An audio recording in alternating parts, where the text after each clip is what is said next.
Welcome to Coach's Corner, everybody. I'm your host, Coach Tripp. I want to thank you for joining the show. I have a special show today. High school reunion of 1979, Liverpool High School. We're Section 3 champions, undefeated. And I got all our captains here, a head coach, Coach George O'Leary. Coach Irv Cross here is on the left, bottom left. Mark Berryhill, our middle linebacker and fullback, and captains in the middle. Paul Goulet, good friend of mine, out on the right, tight end, former teacher and coach. Up above him, Bill Pendock, great player at Syracuse, offense and defensive lineman. And to Bill's right, in the middle of the screen on top, Chuck Sweeney, another Syracuse scholarship player, offensive lineman, great player, now lives in Texas. And I am in here in the Panhandle. Guys, what a show we're going to have today. Coach, thank you for joining the show, Coach O. Well, no problem. I hope I can help you out. All right. We're going to start out right away. I mean, let's talk high school football. I want to get these stories in before something happens. Hey, Coach Tripp. Yeah. I thought this was going to be a roast of Coach George O'Leary. We just started. Hold on, Bill. It will be. It will, yeah. Eventually, we're just getting started, man. We got to talk about the good, the bad, and the ugly. Let's start with the football field, Coach. You come up from Long Island, turn our program around. You started getting us lifting weights at 5:30 in the morning that no other local high school coach was doing. How did you get a bunch of ragtag people like us in that weight room? Well, I tell you what, I think you all wanted to win, and I think it was a place that had been winning. And, I think the problem there was that we had to get some new blood in there and rejuvenate what was going on. And for the most part, you were a tough group and very skilled as far as athletic was concerned. Yeah, with a lot of D1 players, man. We only had 8 seniors on that squad. We're going to tell Golden Valley stories. Yeah, here we go. The Golden Valley, like mini Junction boys, I call it, since I played for Coach Bryant. But, Coach, that was brutal. Chuck, do you have some memories of that hell week? Oh, I do. Coach O'Leary, 5 a.m. with a cup of coffee, had us out running. I had it figured out. I had some cherry lifesavers. I put them in my mouth. I got about halfway around the track. I said, Coach, I can't run anymore. I'm bleeding, Coach. Get your ass moving, he said. He'll ask me, he says, where's the blood? I said, oh, it's way over there. Way over there. I remember that. No, Coach, you saw right through that, didn't you? Of course he Well, does. not really. I was busy drinking my coffee. There was a pool there, but we never saw the pool, Coach. We were going three practices a day. We never got in the pool. Oh, stop complaining. Jeez, you sound like a bunch of women. All right, so let's go. Let's go right into the season because we'll tell stories as we go along. All right, the last year. Oh, wait a minute. I got to tell about the field because that the pride we took in that football field was. I tell the story. I've been telling the story ever since. I tell it to my players that I coached, and when I talk about pride. You had us. What was your impetus, number one, to have a stadium on campus? And we did everything, folks. Coach had us prepare the field. We laid the sod. We watered it. We fertilized it. We cut it. We put up the fence.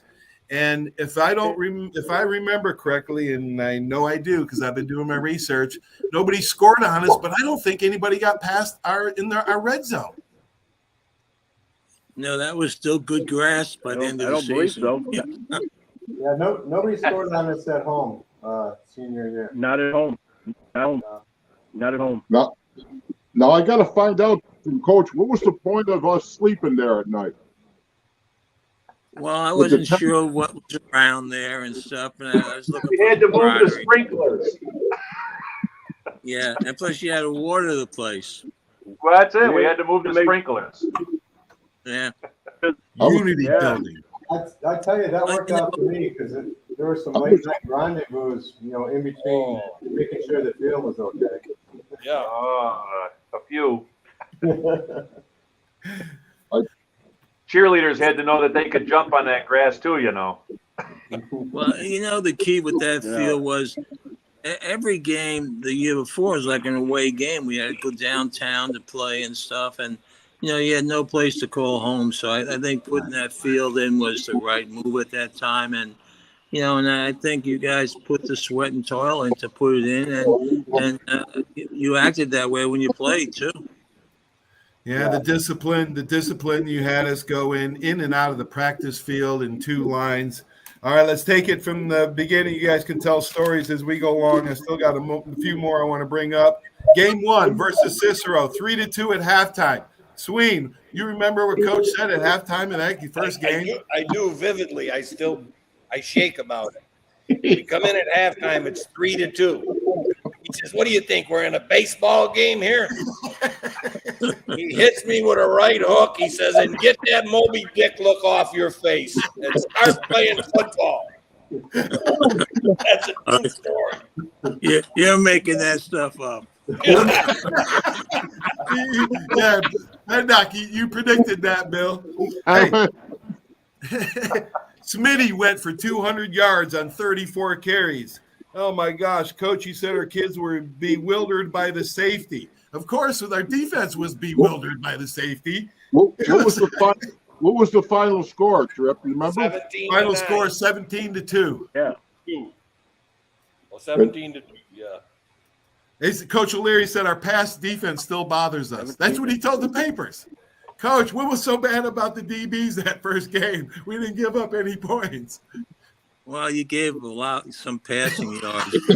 Remember back, right?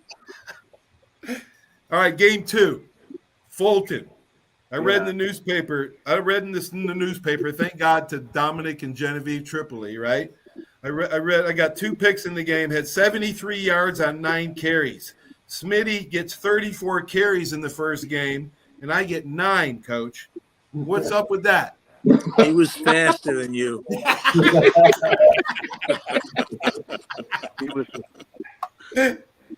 Yeah, you're right. We still rode the bus home with our helmets on.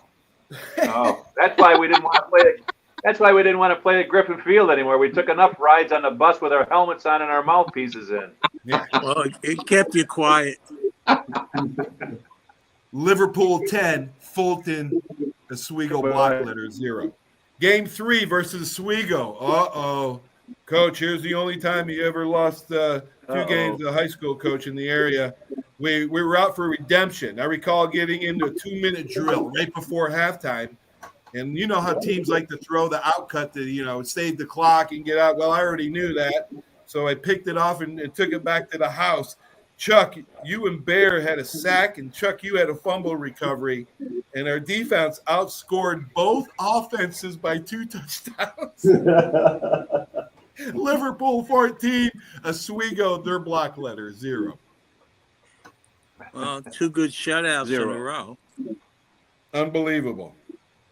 Thanks for Danny DiAgostino, Oswego block letter. Game 3, Coach O'Leary. Well, we haven't given up many points in 3 games, only 2, and the offense gave that up. Coach, that was the best compliment we could get.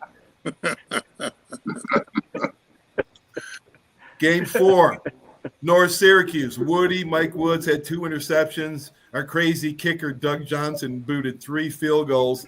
Defense gets 3 fumbles. Bear getting 2 of them. Liverpool 43, North Syracuse 0. No points in the first 4 games. You guys remember anything about that game? We owed them. Neither do I. It was just business. We were just taking care of business. That paid back. What I looked at in those games, you guys would find out how to win. That's what I saw. And, each game got a little better. And, and offensively finally started waking up. Yeah, I think it woke up game 5. Fayetteville Manlius, one game I'd like to forget. All I remember is the first score of the year was my responsibility. Remember they had a bad snap on a field goal, and the guy runs around, and I was going after him, and he throws to my guy in the end zone, touchdown. I felt so bad. I felt like I had to spear the guy, and I got kicked out after that. Hey, are you reading all this or do you remember all? No, I read now. You kidding me? Dominic and Genevieve kept detailed notes and all the newspaper articles and all that stuff. Really? I can't remember any of that stuff except for getting kicked out. And I go off to the sideline, the penalty flag, and I look at you and you said, "You're out of the game." I said, "Why are you taking me out of the game?" You said, "I'm not. The referee is."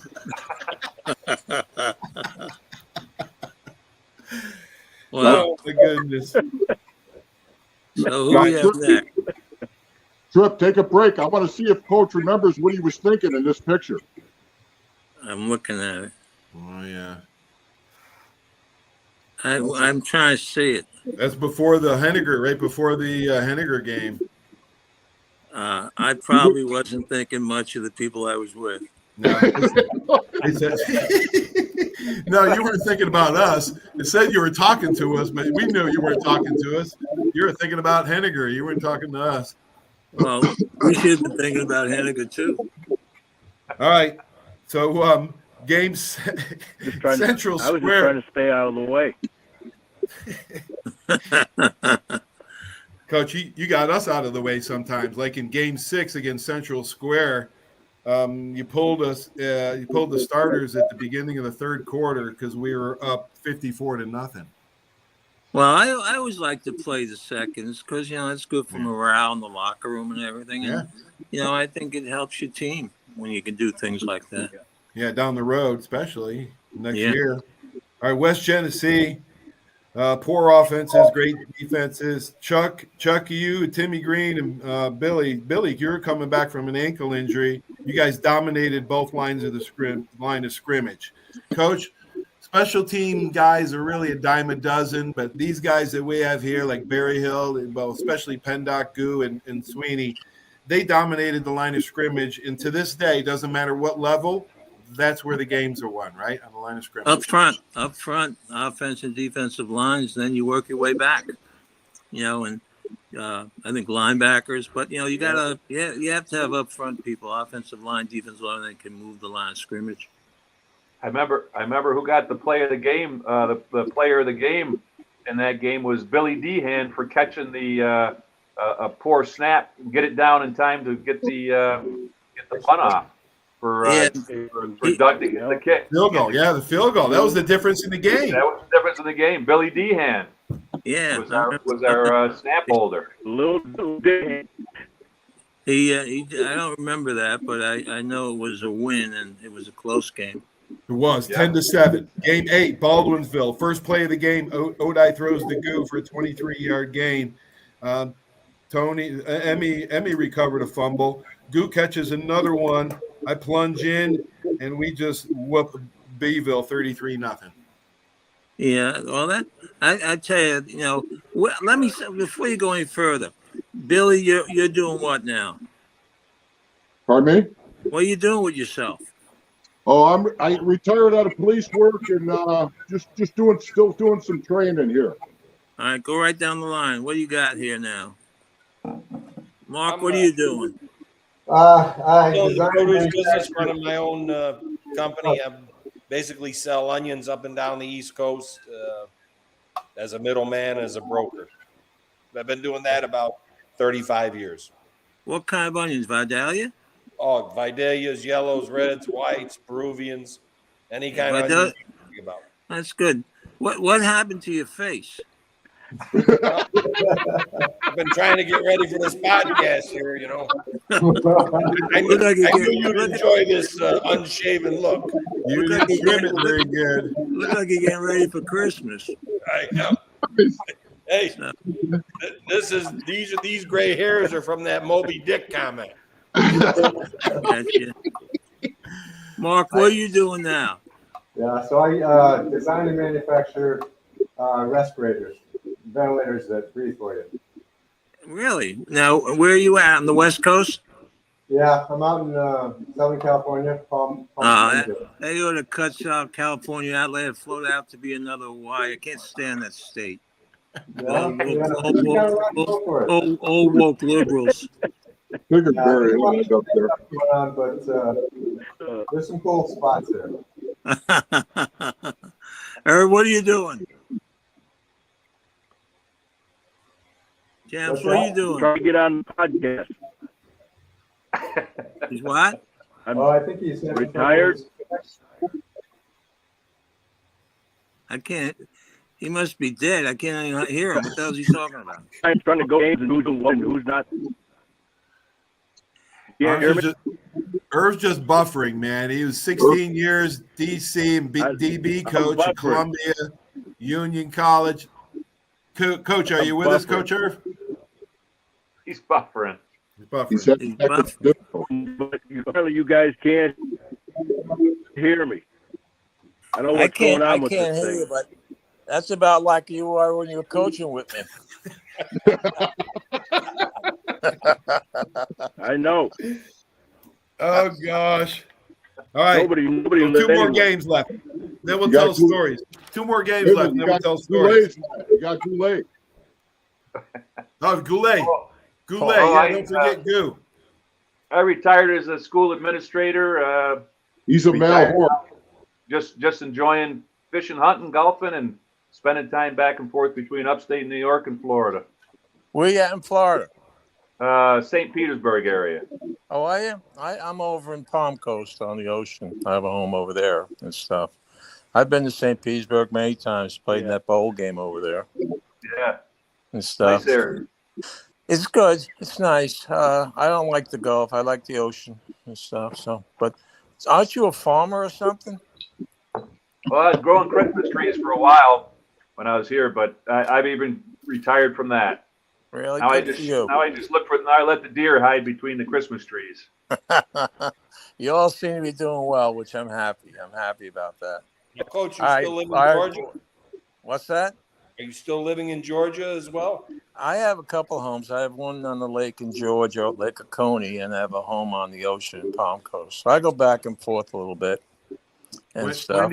When do you go up to the lake house in Georgia, Coach? Well, I go up for Christmas with the kids. My kids are up in Georgia, Atlanta area, when they live up there. Tim and Christine, and Trish lives in Augusta, and Marty is down here in basically Lake Mary area. But so I go up there then. I go up during the summer, but most of the time I'm in Florida. Well, all right, let's go over the last two games. Section 3 playoff, first ever semifinal division winner, Liverpool versus division winner Cortland. We get 8 turnovers in this game, 5 fumbles, 3 interceptions. We also fumbled 4 times. Syracuse Herald reporter Dick Clark said, quote, "Nifty grab by big tight end Paul Goulet pulling away." I got a problem with nifty, big, and pulling away. That's one thing. That's one thing when I look at that season. We should have thrown the ball more to him. Well, if Tommy could have thrown the ball further than 10 yards, we might have, but that's why I was the lead receiver. He had to throw it to the tight end. He was a good play action guy. He had good hands. He didn't fumble much. No. We were on a big Play turnover action. team, a penalty team. Yeah. What was the score of the Cortland game? Score 24, Liverpool, Cortland 6. Only scored 24 points with 8 turnovers? Yep. Oh, yeah, that's Jesus. What the hell are we doing? I don't know. I guess we didn't have any pick sixes. All right, and then we go into Henniger, right? Yeah, and then Henniger, right? And then the Section 3 championship, Henniger, we had 227 points, and our opponents had 25, only scored 25. Henniger was just as good, 284 points in 10 games. Their opponents scored only 35. Coach Tom Acey, all things pointed to an epic battle. And, Coach, I saw in the paper where our game plan was to take their quarterback, who lived right across the street from my grandmother in Syracuse, Dave Bonzerato, take him out. Well, Coach, I think it worked because he had 9 carries for 0 yards. Yeah, I tell you, that was a heck of a game. Great attendance by the fan base, and guys played well. It wasn't a big scoring game. It was a cold night, but that was a great team. I tell you what, that team, a lot of good athletes, a very tough team. But you practice hard, and the games are easy. Yeah. All right, Coach Irv, are you still with us? You there, Coach? All right. It was you were at Columbia for 15 years. Is it easier to coach kids that are smarter than you are?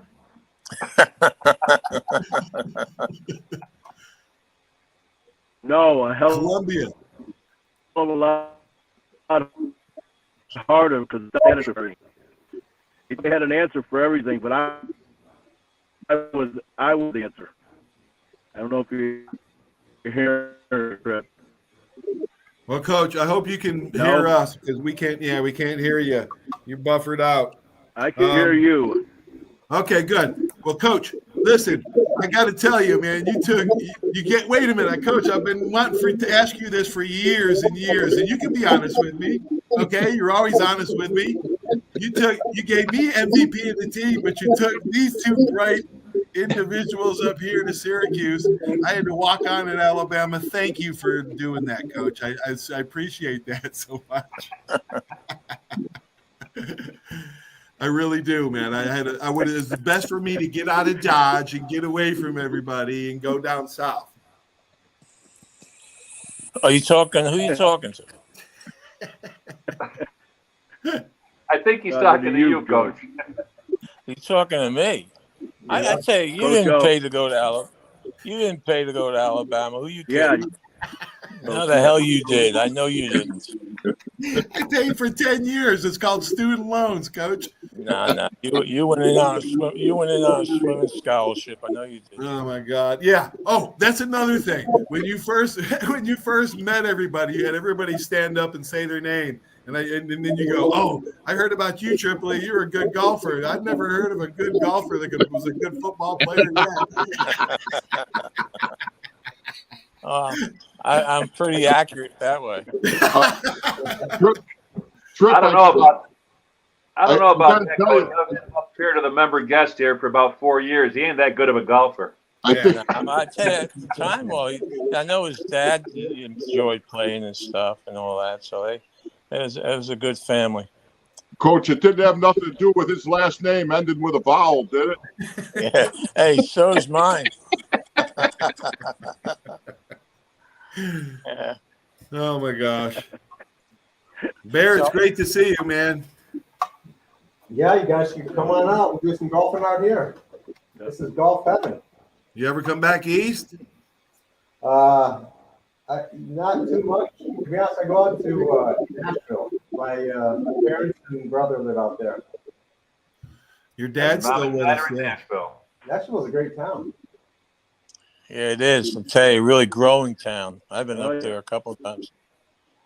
Yeah, the energy's great. Yeah, my daughter lives in Nashville. Music is cool. The town is really it's bustling. It's great. That's good. I'll tell you, you guys all look good, and you're all doing well, which I'm happy about. I think that's what it's all about. And you all went off, and you seem like you're doing well on your feet and stuff. So I'm happy about all that. Coach, I know what I wanted to ask you. What about the Union Endicott game? Would that ever come close to happening, the Union Endicott game? I don't know. I think they were trying to get that done, but I don't think they were real obliging down there. Hey, Coach, we had a pretty.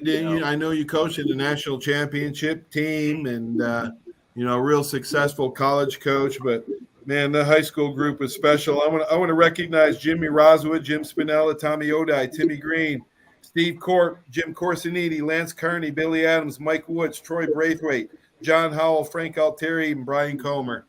I remember all the names and stuff, and yep. In fact, I saw Tim Green. I was watching the Ranger game last night. He was at the Garden watching the Rangers lose. They look like a bunch of ballerinas. Yeah, Coach, Blades came up about 2 months ago, and we got a chance to go see Timmy. And, did you? Yeah, that's a shame that damn disease. There's no cure and stuff, and it's but he's handling it as well as you can. Yeah, he didn't really want to see anybody, but we got a chance to get in to see him. I tell you a funny story. Tim wrote a lot of books, and he wrote a book. The first one, he called me up, says, "Coach, I dedicated the book to you." So he sent me the book, and I opened it up and it says, "To the man who taught me the dark side of football, Coach George O'Leary." I said, "Yeah, I don't think that's a compliment. What the hell?" I called him up. He goes, that's a compliment. I said, well, people that buy, not everybody knows football that buys your books, Tim. I said to the man who told me the dark side of football, what the hell's that?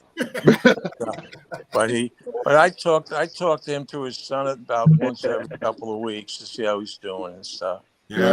Yeah, it's a shame. But you guys had a heck of a club, a great high school team that, just in all phases, offense, defense, special teams. Plus you all had to care about each other. You were great teammates. You really were.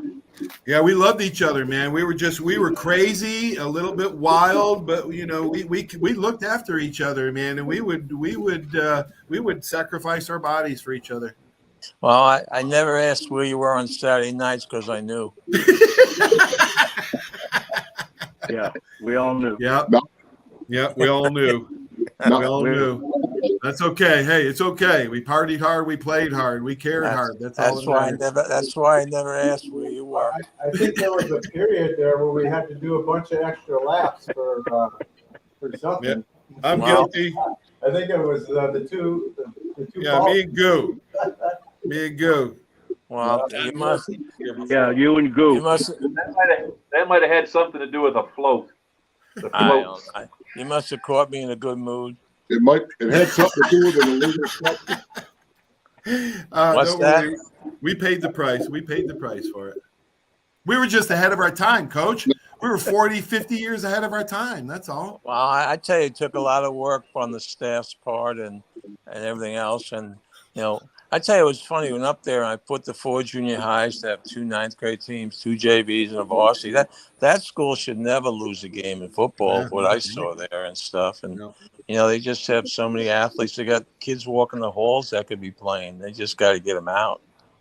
Well, Coach, how old were you when were you 34 when we were? I'm trying to think. I was probably in my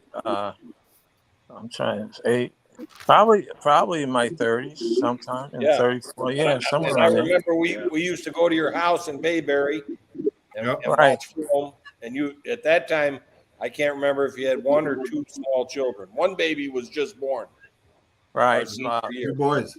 I ended up with 4 children, and I have 4 grandchildren. 2 of them play lacrosse and football, and I guess they're pretty decent players and stuff. Awesome. The only thing I ever told them was I don't think they could play for me. but they do well. They're in Atlanta, and they play for Marist and Pace Academy down there, so they do well. But I enjoy going to the games and watching. And I never sit in the stands. I've never sat in the stands at all during my whole career, and I can't stand it. The parents are awful. They're awful. They don't know what they're talking about. They're yelling and screaming. I said, Jesus, give me a break. I hated the booth too, Coach. You know what I also hated when I was coaching? Those headphones. I don't want anybody complaining about anything in my head when I'm coaching. I used to just throw them down. But you didn't like the booth. I like being on the field. How about you too, right, Coach? You hated the booth. Yeah, I want to be on. I had to go up to the booth one time because I was suspended for something. But I couldn't stand it. But I like to be on the field and look in the eyes of the people playing and stuff and make sure we're on the same page. But I think you lose a lot of the game up in the booth and stuff. And I don't know if you can see better, I guess. But you should be able to see the whole field from the field you're on anyway. But I tell you what, I was damn proud of you guys. I never say those things a lot, but I tell you guys went out and you beat everybody you played, and basically you did a heck of a job, really, and you stuck together. You really did, which is good. I'm glad to see something like this happening for you guys. Coach, go ahead, Billy. Trip. Go ahead. I gotta ask you guys if you remember the lift-a-thon. Yes. You guys, do you guys know what happened to the weights from our original lift-a-thon? Who has them? Billy still has them. Who has them? I don't know. I had some of them because I took the ones I bought. Well,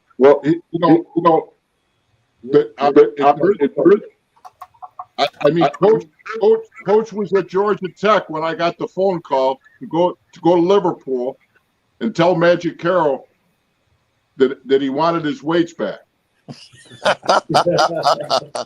I'm thinking to myself, there's 350 pounds of weights here. How the hell, what, and I finally had the guts to say, Coach, I mean, you're in Georgia. What am I going to, how are we going to work this out? And I don't know if I can even get the weights. I go, they're going to give me the weights. He goes, just get over there and get the weights. I want half. I'll give you half, and I'll take half for my kids. And I'm thinking to myself, how am I going to get 175 pounds of weights down to Georgia? So I went to the high school. Magic Carroll's in there. I go and say, hey, Coach O'Leary wants his weights back that we got from our liftathon back in 1979. He didn't say nothing. He handed them right over. Yeah, because I had bought all those weights myself and stuff. Yeah, you did. In fact, I painted them. Yeah. They're still painted with Liverpool football on it. Yeah, exactly. And remember that guy? There was a heavy guy that was a track coach. I'm trying to think of his name. But there's a guy in the weight room that I changed the whole thing around. And he was getting upset. He was a track coach at Liverpool. Oh, Jensen. Yeah, that's his name. Yeah. But I tell you what, you guys did a heck of a job, and you showed up, and it was good. I tell you, you win more games in the off season than you do in during the season. Oscar just passed away last year. Hey. Did he? Yep. Yeah.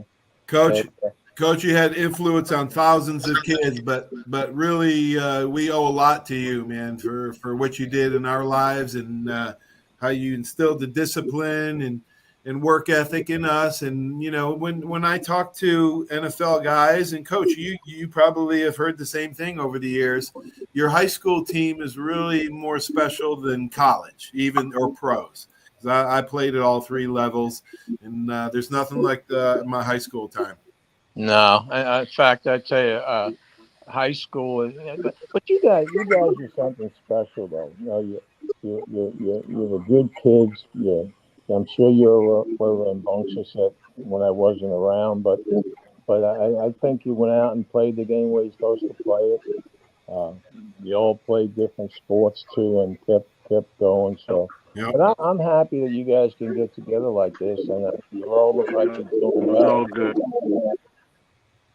All right. In conclusion, I want to conclude and thank everybody. I want to mention I'd be remiss if I didn't mention Henry Florinori, Todd Richardson for being Warrior Proud, Orange and Crimson Tide players.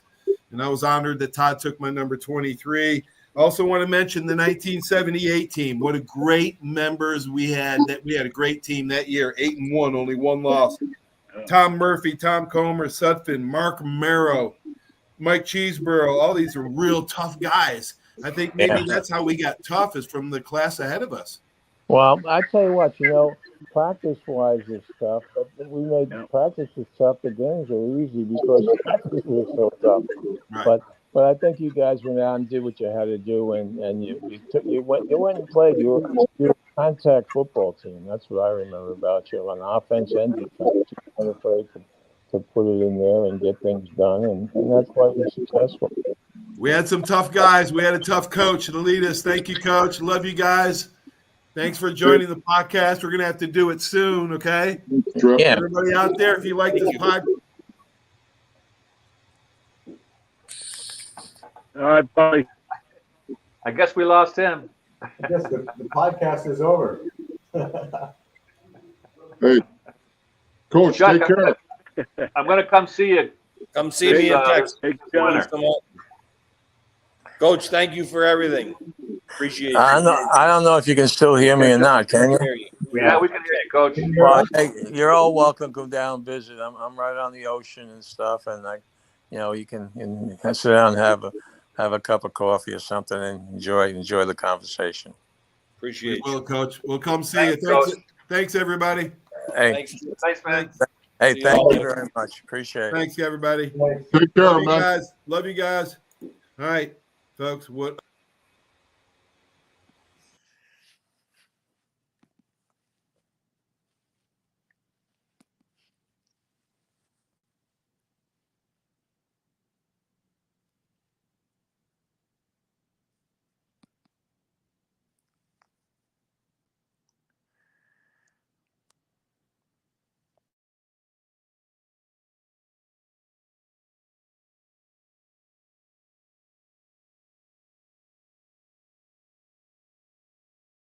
Did you know there's a place where you can get good neighbor service and surprisingly great rates on your home and auto insurance? Yep, and that place is, ta-da, State Farm. Here's the deal. State Farm agent Will Rentschler is your go-to agent in Pensacola, Florida for the service you deserve at the price that you want. So stop shopping around. State Farm agent Will Rentschler has you covered. Call 850-433-4678 for your surprisingly great rates today.